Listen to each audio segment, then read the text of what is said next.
विपिन जी, आपका बहुत स्वागत है टाइम्स नाउ नवभारत पर। और ईश्वर आपको और आपके परिवार को इस दुख की घड़ी में साहस और हिम्मत दे इससे उबरने का। लेकिन अब जो पूरी बात सामने आ रही है, पुलिस कह रही है कि सोनम ने ही राजा को मारा है। आप लोग जितना सोनम को समझ पाए थे, देख पाए थे, आपको इस बात पर यकीन हो रहा है कि सोनम ने ही राजा को मारा है, या जो सोनम के पिता कह रहे हैं कि उसकी किडनैपिंग हुई, आपको लगता है ऐसा भी हो सकता है? देखिए, सोनम की किडनैपिंग तो नहीं हुई है, ये तो मुझे आज मालूम पड़ चुका है, क्योंकि सोनम की किडनैपिंग हुई होती कभी तो मैंने भी इतनी मूवी देखी है। तो किडनैपर जो भी किडनैपर होता है, वो पहले तो किडनैपर जिसको किडनैप करता है उसको मारता है, कूटता है, परेशान करता है, फिरौती मांगता है, जो कि हमारे पास अभी तक में इतने दिन में 17 दिन में कभी फोन ऐसा नहीं आया है। तो किडनैपिंग तो इसमें नहीं है, पहली चीज़ तो ये है। दूसरी चीज़ में ये है, तो इसको किसी प्रकार से उठा के कहीं पे बेच दिया गया होता कभी, तो आज सोनम बाहर नहीं आती। और बेचने की कोशिश की गई होती कभी, तो व्यक्ति कोई बेचने के लिए, उठाने के लिए कोशिश करता कभी है, तो उसको मारता कूटता जरूर है, क्योंकि लड़की उठाने के पहले, उठाने के बाद दोनों को बीच में जो है किसी प्रकार का कोई भी मुजरिम बिना मारे लड़की को या लड़के को बिना मारे हाथ नहीं लगाता है। मार कूट के उसको घर से लेके जाएगा बाकायदा, या कैसे उठा के ले जाएगा, ये हमारा मानना है। इसमें सोनम के शरीर पे कहीं पे दाग नहीं दिखे गए हमको, और सोनम के चेहरे पे मासूमियत जो दिख रही है वो एक तरफ से दिखा रही है। तो सोनम जो है इस चीज को, इस केस को गुमराह कर रही है, कह रही है तो मैं जो हूँ, मेरे को यहाँ पे छोड़ के गए हैं और मैं अपनी सुध बुध छोड़ के, विपिन जी, ध्यान नहीं है। विपिन जी, आप कह रहे हैं कि सोनम किडनैप तो नहीं हुई थी, आप इसको मानते हो कि उसको कोई खरोच, कोई चोट नहीं है। लेकिन अभी जब हम ये खबर देख रहे हैं, मैं जानता हूं आप लोगों के लिए बहुत मुश्किल समय है, लेकिन मतलब आपका भी जो, हम तो राजा को जानते नहीं थे, आपका तो भाई था, आपकी मां का बेटा था, मतलब कलेजा फट जा रहा है सुनकर कि कोई हनीमून पर जाए, राजा इतना खुश दिख रहा है शादी के वीडियोस में, और फिर उसको पता चले कि किसी ने मतलब पीछे से रॉड मारी, आगे से रॉड मारी, बहुत बुरी तरीके से मारा है, और उसने देखा होगा कि भाई मेरी पत्नी ही ये सब करवा रही, उसको मरते मरते ये सब दिखा होगा। सुन के कलेजा फट जा रहा है ये सब। उसको रॉड नहीं मारी गई, उसको तलवार मारी गई है। पहली चीज तो ये है, जो गुवाहाटी का जो हथियार होता है, गुवाहाटी असम का जो हथियार है, उस हथियार को नया खरीदा गया है। उस प्रकार से उसको उसके सिर पे पीछे से मारा गया है। मैं स्वयं सोनम के पति राजा रघुवंशी को निकालते हुए, जब राजा रघुवंशी का शव ऊपर आया था, उस टाइम पे मैंने जब उसको देखा था, मैं देखने वाला हूं, मैंने किस प्रकार से अपनी हिम्मत को बंद करते हुए देखा गया, तो राजा का जो शव था उस टाइम पे राजा का सिर पीछे से फटा हुआ था, जिसको मैंने आज तक अपने परिवार के थ्रू कहीं भी जांच नहीं किया गया।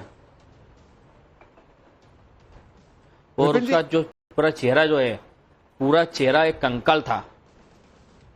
इसमें पूरे चेहरे पे कंकाल होने के बाद राजा का चेहरा मुंह का फटा रह गया था, करीब जिसे अपन किसी को पीछे मारते तो पूरा मुंह फट जाता ना, उस प्रकार से उसका पूरा मुंह फटा हुआ था। उसके मुंह में पूरे अंदर कीड़े लग चुके थे, दिमाग कितने दिमाग कीड़े लग चुके थे।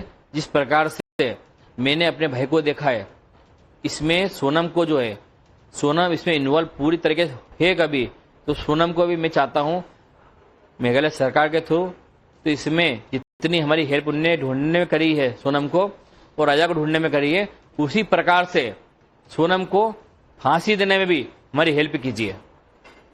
विपिन जी, क्या सोनम जो जितने दिन आपके घर में रही, आपको लगा था कि ये इस तरह की लड़की है, उसके अफेयर की कोई बात, क्या वो शादी से खुश थी? भाई राजा तो हर वीडियो में खुश दिख रहा है, सोनम आपको शादी से खुश लगती थी? आप लोगों को कभी कुछ खटकता था?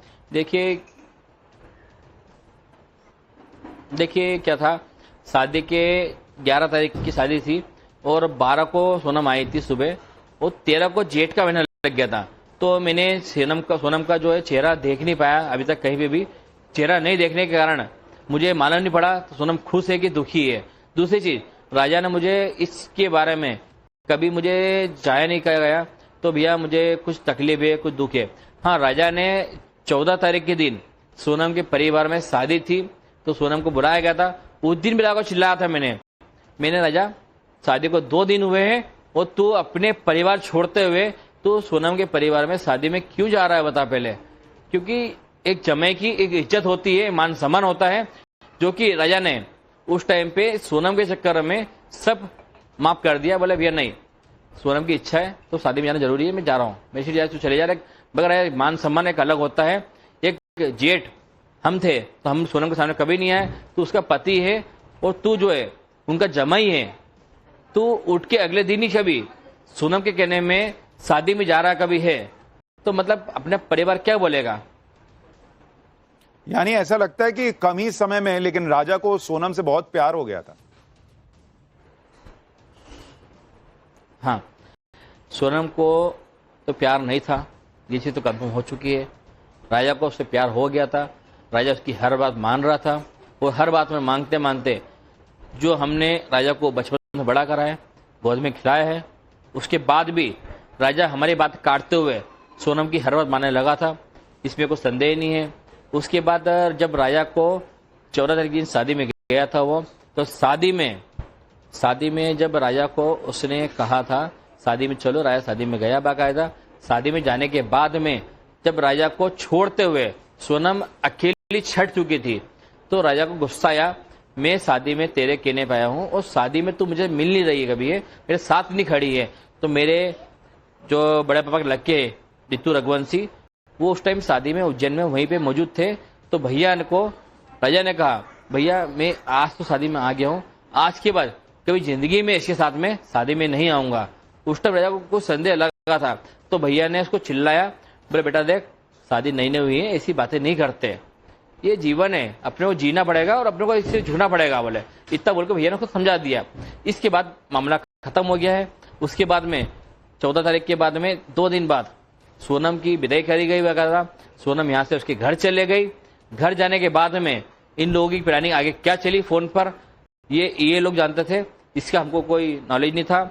उसके बाद में जब 18 तारीख को इन लोगों ने प्लानिंग करी थी जाने की वहाँ पे अपने आसाम। उसके पहले राजा की मन था भैया मैं आसाम के बदले मैं चाहता हूँ तो मैं चले जाऊँ वहाँ पे कश्मीर। तो अपने राजा क्या कश्मीर तू जाएगा, बाकी कश्मीर में क्या अभी दंगे भाई चल रही है तो इसके लिए तो कश्मीर मत जाए, कि वहाँ पे अभी हमला हुआ था, वहाँ कपल चले गए, कपल गायब हो गए, मर गए, तो ऐसी जगह मत जाए।